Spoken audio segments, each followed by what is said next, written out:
இப்போது பங்குச்சந்தையில் ஷேர் மார்க்கெட்டில் இன்வெஸ்ட் பண்ணலாமா வேண்டாமா அப்படின்னு கேட்டால் நான் ஒரே வார்த்தையில் சொல்லுவேன், தயவு செய்து உள்ளிருக்கிற பணத்தை தூக்கிட்டு வந்துருங்க, உங்கள் பணத்தை ஆட்டை போட்டுருவாங்க. பங்குச்சந்தைன்னா என்னென்னா, பொதுமக்கள் பணங்களை புடுங்கிறதுக்காக ஏற்படுத்தப்பட்ட ஒரு திட்டமே தவிர உங்களுக்கு லாபம் சம்பாதிச்சு கொடுக்கறதுக்கு கிடையாது. ஏங்க, எப்படியெல்லாம் பணம் பிடுங்கலான்னு யோசிச்சு உலகத்தில் வாழ்ந்துட்டு இருக்கும் பொழுது உங்களுக்கு ஒருத்த பங்குச்சந்தையில் காசு போட்டால் 1 லட்சம் போட்டால் 10 லட்சம் தருவானா? இழிச்சவாயனாவன். புரியல? ஏங்க, நான் ஒரு கேள்வி கேட்குறேன். பங்குச்சந்தை எப்படி மேலே போகுது எப்படி கீழே வருதுன்னு யாருக்கா தெரியுமா? யாரோட கண்ட்ரோல் இருக்கு? யார் கண்ட்ரோலும் கிடையாது. அவனுங்களா பார்த்து ஏற்றிக்குவானுங்களே, அவனா பார்த்து இறக்கிவானுங்க. பொதுமக்கள் யாராவது நினச்சா கண்ட்ரோல் பண்ண முடியுமா? அது திடீர்னு மேலே போகுது, திடீர்னு கீழே வருதில்ல, ஏதாவது ரீசன் இருக்கா? ஒரே நாள் எப்படிங்க இப்படி ஆடிட்டு இருக்கோம்? புரியல? எப்படி ஆடினா பொதுமக்கள் பணம் உள்ளே வருமோ அதான். இந்த தேட்டர் முன்னால் போய் பாருங்கள், ஒருத்தர் இருப்பான் அப்படி கட்டம் கட்டி வச்சுருப்பான், வை 5 வச்சா 10, 5 வச்சா 10மா. இதுக்கு என்ன வித்தியாசம்? அவன் குலுக்கி விடுவான், அவன் விட்டான்னா அவனுக்கு மட்டும்தான், கம்பெனிக்கு மட்டும்தான் லாபம் வரும், பொதுமக்களுக்கு லாபமே வராது. இதே சிஸ்டம் தான் இன்டர்நேஷ்னல் லெவலில் பண்ணுறாங்க. இதுக்கு பேர் பங்குச்சந்தைன்னு பேர். அதாவது சின்ன உதாரணம் சொல்கிறேங்க இல்லைங்க.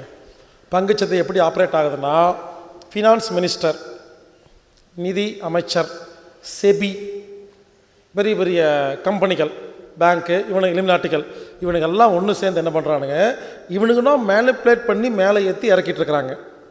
ஒன்றும் இல்லைங்க, எப்படி பங்குச்சந்தை போச்சுன்னா பொதுமக்களுக்கு நஷ்டமாகுங்கிறது அந்த ஆங்கிளில் மட்டும்தான் போகும்.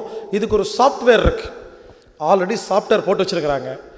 அது ஆட்டோமேட்டிக்காக போகும்னு வச்சுக்கோங்களேன்.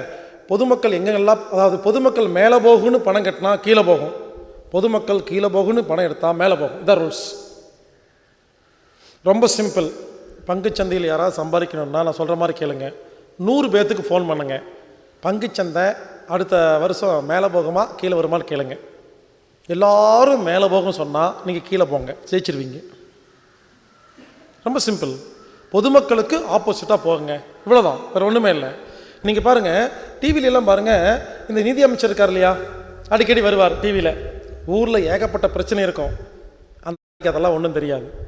வரும் வந்து நின்றுட்டு, இந்த ஒரு குறிப்பிட்ட பேங்க் வந்து ஏதோ ஒன்று பொய் சொல்லும், ஒரு குறிப்பிட்ட பேங்க் சொல்லி அந்த பேங்க்கில் வந்து இந்த மாதிரி நடக்குது அப்படி இப்படின்னு ஏதோ ஒன்று சொல்லும். நெகட்டிவாக நியூஸ் சொல்லுங்கள். நெகட்டிவாக நியூஸ் சொன்னோடனே அந்த பேங்க் அப்படியே கீழே இறங்குமா?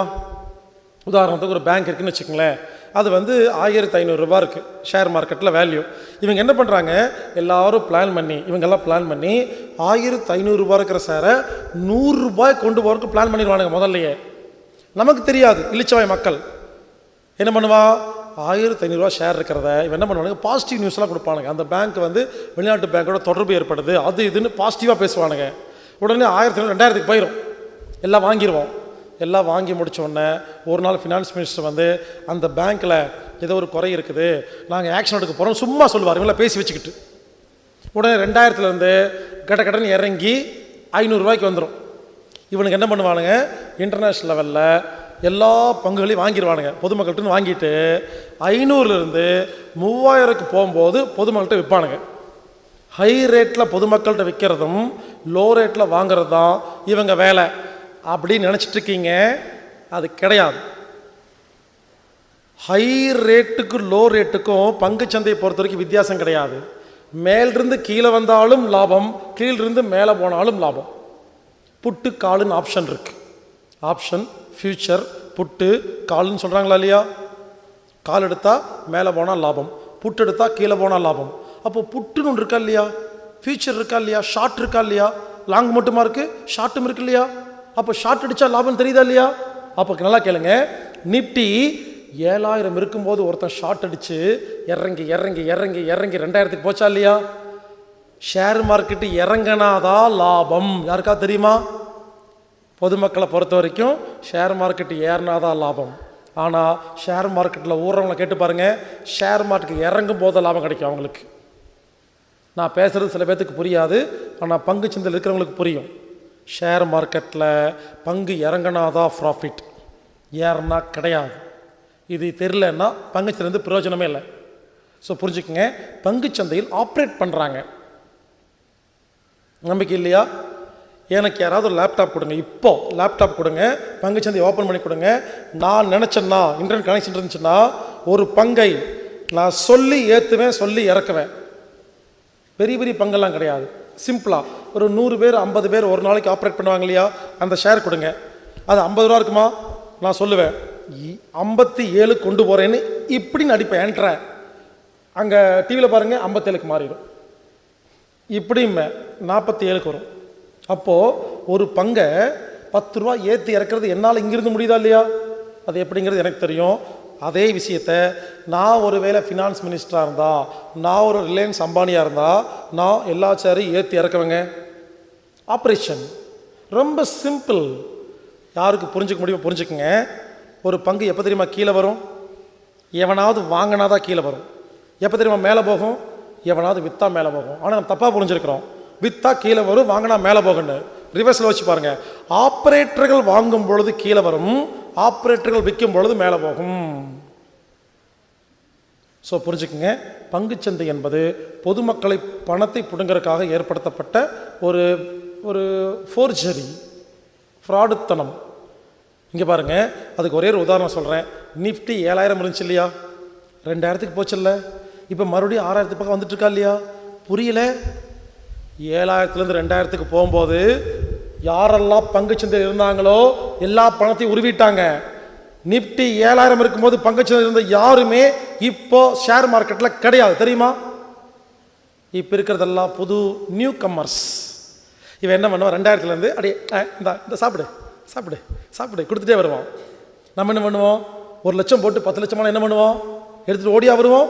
இருக்கிற சொத்தெல்லாம் விற்று, நகையெல்லாம் விற்று, 1 லட்சம் போட்டேன் 10 லட்சம் ஆயிடுச்சுன்னு கடன் வாங்கி 50 லட்சம் கொட்டுவோமா? இப்படி எல்லா பணத்தையும் உள்ளே கொண்டு வருவான்.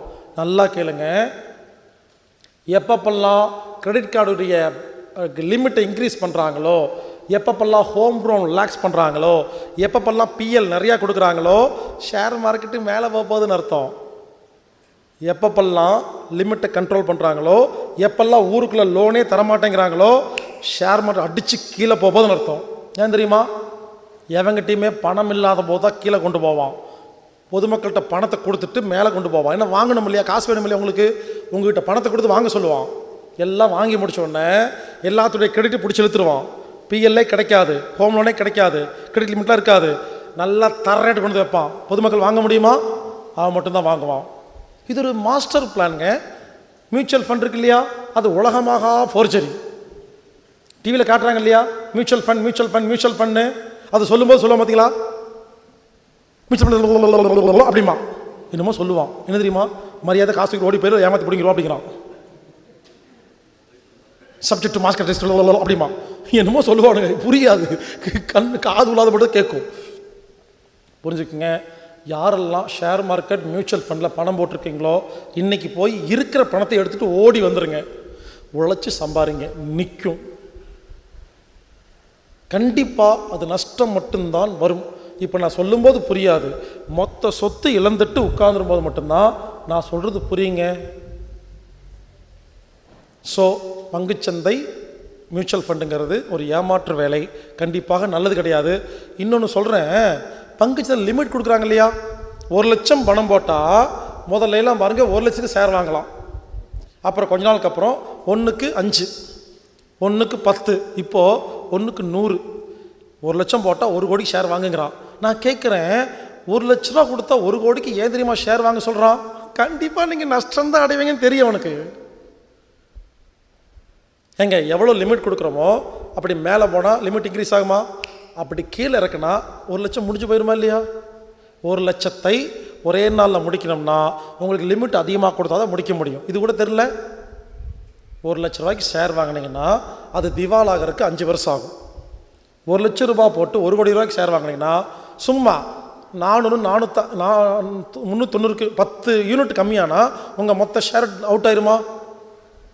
ஏன் லிமிட் கொடுக்குறான்னா நிறைய ஏமாறு இருக்கு, நிறைய பணத்தை பிடுங்க இருக்கு. இது கூட தெரியல.